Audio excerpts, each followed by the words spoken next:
Ces 3 thématiques font effectivement partie de l'univers des compétences d'un CGP, mais nous pourrions en ajouter d'autres, comme les compétences d'ordre social pour n'en citer qu'une. La facturation d'honoraires s'inscrit dans la réponse à un besoin spécifique. Si cela peut s'apparenter à un devis payant, machine à laver, voire à une prestation habituellement gratuite, recherche d'un bien immobilier, dès lors que le client sait qu'il va bénéficier d'une prestation créatrice de valeur, il accepte de payer des honoraires. Bienvenue dans cette seconde partie du SPOC sur la facturation d'honoraires de conseil. Nous avons vu dans le premier module la légitimité pour un conseiller en gestion de patrimoine de facturer des honoraires de conseil. En effet, le métier de CGP permet de proposer aux clients 2 prestations. Une prestation de conseil en investissement, sélection, mise en place et suivi des investissements dans le temps, et en amont, une prestation de conseil en stratégie patrimoniale.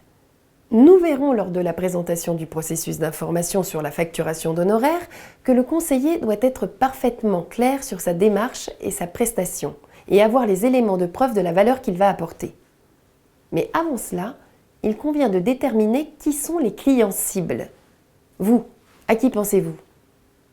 À des chefs d'entreprise habitués à payer des conseils en honoraires? À des investisseurs avec des patrimoines supérieurs à X millions? En fait, c'est la situation du client qui va définir s'il convient de pratiquer la facturation d'honoraires. Voyons cela dans cette scène entre 2 investisseurs. C'est drôle que tu me parles de retraite aujourd'hui, parce qu'hier, j'ai justement souscrit un contrat d'assurance vie pour commencer à épargner pour mes vieux jours. Très bien. Et qui t'a conseillé? Personne. À force d'entendre parler de la dégradation des régimes obligatoires, je me suis dit qu'il fallait que je m'en occupe. Eh bien moi, j'attends la stratégie patrimoniale que j'ai commandée à mon conseiller. Comme je compte prendre ma retraite dans une dizaine d'années, j'ai voulu faire un point sur ma situation et mon conseiller a mis en avant plusieurs points que je n'avais pas anticipés.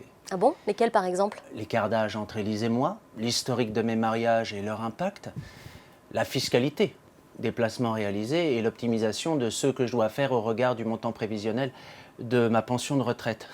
Il m'a même projeté dans ma vie de retraité et m'a dit que vivre en Espagne aurait un impact sur mes décisions de placement. Ah oui.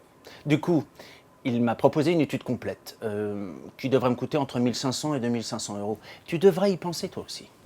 Bon, je comprends l'importance pour toi d'avoir cette étude complète et objective, mais papa, t'as un patrimoine important et ta retraite est dans quelques années. Écoute Marie, tu as déjà 2 enfants, dont un avec Lucas. Tu gagnes bien ta vie et ta fiscalité est importante. Tu as déjà des capitaux liés à la succession de maman et tu es particulièrement attaché à la protection de Lucas et des enfants. Pour moi, tu devrais y penser. L'enjeu justifie largement les moyens. Que retrouve-t-on dans cette scène? 2 points fondamentaux. 1. Le levier pour facturer des honoraires réside non pas dans le niveau du patrimoine, mais dans l'existence d'une problématique faisant appel à de multiples compétences et de multiples solutions. 2. La perception par le client de la valeur ajoutée que procure la prestation de conseil et de fait l'accessibilité des honoraires au regard des enjeux. Nous allons aborder ces 2 points plus en détail, mais avant cela, partageons les 2 formes de motivation qui amènent les personnes à prendre des décisions.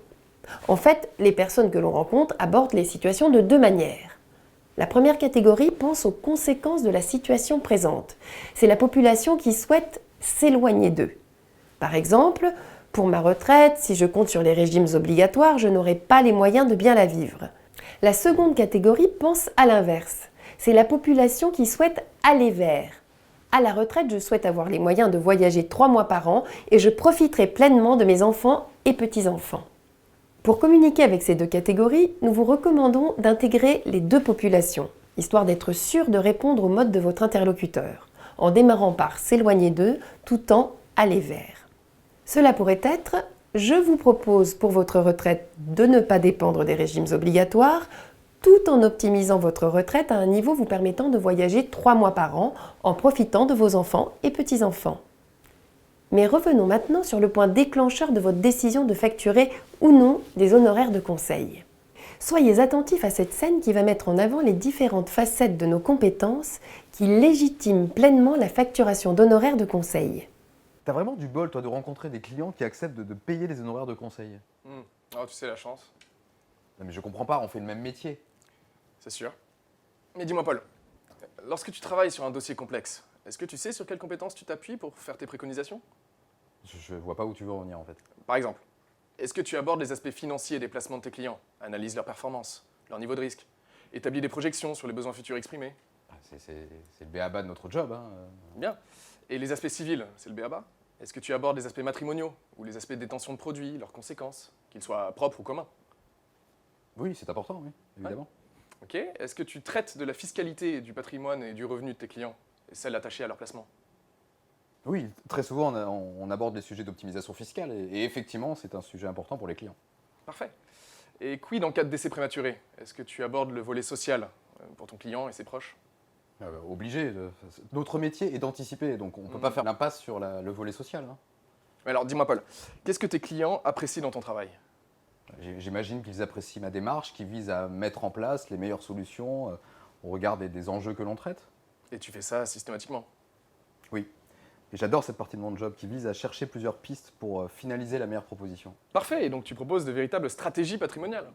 Bien sûr. Et certains clients attendent de toi que tu les projettes en intégrant les meilleures solutions pour répondre à leurs enjeux patrimoniaux. Et tu vas plus loin ou tu t'en tiens à ce que le client te dit?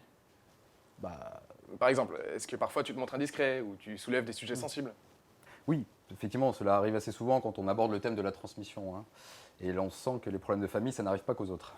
Eh bien, quand tu fais ça, tu interviens dans un autre aspect qui est l'impact émotionnel. Ok, mais je fais ça depuis toujours. Moi, j'ai jamais facturé d'honoraires de conseil. Écoute, tu me demandes comment je fais pour avoir autant de bol. Au fait, Paul, je fais le même travail que toi. Je travaille les aspects financiers, civils, sociaux, fiscaux, stratégiques, émotionnels, ce qui me permet d'offrir une prestation globale, peu commune en soi. Et tu vois, la différence entre nous deux, c'est que moi, j'ai parfaitement conscience de la valeur ajoutée de mon travail et j'hésite pas à la présenter aux clients. Et tu sais, la plupart du temps, ils trouvent ça normal que je facture des honoraires. Cette scène est longue, n'est-ce pas? Et pourtant, le conseiller a abordé en une seule phrase chacun des thèmes nécessitant des compétences. Compétences permettant, en les associant, d'aboutir à une proposition répondant aux enjeux des clients. Une prestation de conseil nous amène à aborder 6 facettes, comme un Rubik's Cube. Le financier. Cela concerne tous les aspects de diversification des actifs, du TRI des placements, du profil d'investisseur et de sa cohérence avec les actifs détenus, des allocations. Le fiscal. On aborde les sujets comme l'IR, l'IFI, les prélèvements sociaux, le prélèvement forfaitaire unique, l'impôt société et les frottements fiscaux. Le social. Retraite, décès, divorce, aléas de santé, incapacité, dépendance. Le civil. Régimes matrimoniaux, succession, mode de détention des biens. Le stratégique. Audit des solutions prises, efficacité, avantages et inconvénients, identification et anticipation des risques. L'émotionnel, impact sur vos proches et vous-même. Le CGP est le seul qui intervient dans le cadre d'une démarche globale sur ces 6 axes de travail. Il va établir une stratégie, peut solliciter l'expertise d'autres professionnels, le notaire pour la rédaction d'un acte par exemple, et se positionne donc comme un acteur incontournable. Mais comment présenter la facturation d'honoraires ? Prospects et clients sont impactés de façon différente. Cependant, dans les 2 cas, votre nouveau positionnement nécessite d'adapter certaines étapes de votre processus. Nous allons découvrir ce processus en 3 temps bien distincts. Le premier rendez-vous, la découverte. Vous expliquez votre métier et ses modalités via le document d'entrée en relation. Le prospect va vous livrer son cahier des charges, intégrant l'ensemble des données patrimoniales. Vous allez annoncer le besoin d'une étude. Le second rendez-vous, le cadrage. Vous présentez la lettre de mission reprenant les objectifs, les données confiées, les contraintes. Vous rappelez les modalités de travail, des frais d'études aux modalités de restitution. Le prospect ou client signe la lettre de mission qui rappelle cadre et modalités. Le troisième rendez-vous, la solution. Vous présentez votre rapport de mission, le prospect valide ou pas la stratégie proposée et vous mandate ou pas pour la mise en œuvre des solutions préconisées. Et n'oubliez pas ces 2 points d'attention. Préparez bien votre discours. Il vous permettra d'anticiper des remarques et évitera la majeure partie des objections. Ayez avec vous une étude patrimoniale afin de montrer une restitution de votre prestation. Attention, n'oubliez pas de masquer toutes les coordonnées et informations permettant d'identifier le client. Voyons en détail les moments clés de la démarche. Le rendez-vous découverte. Lorsque nous démarrons une nouvelle relation avec un prospect, dans le cadre d'une activité de CIF, nous débutons l'entretien, après avoir créé un climat convivial et présenté le plan du rendez-vous, par la présentation du document d'entrée en relation, le DER. Nous vous proposons d'y intégrer les éléments suivants. présentez votre métier de gestionnaire de patrimoine en faisant référence aux 6 facettes de notre métier. Vous pouvez dire par exemple: Mon métier est d'accompagner mes clients sur toutes les facettes de la gestion de patrimoine, qu'elles soient financières, fiscales, sociales, civiles, stratégiques ou même émotionnelles. 2. Présentez votre mode de rémunération en faisant référence à votre statut réglementaire de CIF si tel est le cas, et précisez quel type de conseil en investissement vous prodiguez, de manière indépendante ou non indépendante. En tant que conseiller en gestion de patrimoine, je peux être amené à facturer des honoraires de conseil, mais aussi être rémunéré sous forme de commission. 3. Présentez votre méthodologie de travail en faisant référence à la lettre de mission et en revenant sur le mode de rémunération plus en détail. À l'issue de cet entretien, ou dans les jours qui suivent, j'établirai une lettre de mission qui a pour objet de définir précisément les contours de la mission, mais aussi les modalités de ma rémunération. Comme je vous le disais, je peux être rémunéré de différentes façons. 1. Par rétrocession des commissions par mes fournisseurs, s'il s'agit d'une mission d'accompagnement dans la mise en place d'une ou plusieurs solutions d'investissement. 2. Sous forme d'honoraires de conseil, s'il s'agit d'une prestation de conseil en stratégie bâtie par notre service ingénierie patrimoniale ou des experts internes ou externes à notre groupe. Si le prospect souhaite en savoir plus sur les honoraires à ce stade de l'entretien, reportez la réponse en fin d'entretien. D'une part, vous aurez déterminé si ce prospect est face à un problème ou une problématique, et donc si ce sujet mérite d'être creusé. D'autre part, vous aurez assis votre professionnalisme au cours de la découverte, et donc créé de la légitimité. Durant cet entretien, vous allez donc déterminer si vous avez affaire à une situation relevant d'un problème ou d'une situation relevant d'une problématique. Et arrive la fin de ce premier entretien. Vous avez identifié l'existence d'une problématique et vous êtes bien en possession des informations concernant les moyens, objectifs et timing répondant aux enjeux de votre prospect. Voyons au travers de cette scénette comment introduire la proposition de l'étude patrimoniale et des honoraires. Comme je vous le disais en début d'entretien, je peux vous proposer une étude complète qui reprendra les axes de réflexion de votre situation patrimoniale. Est-ce vraiment utile?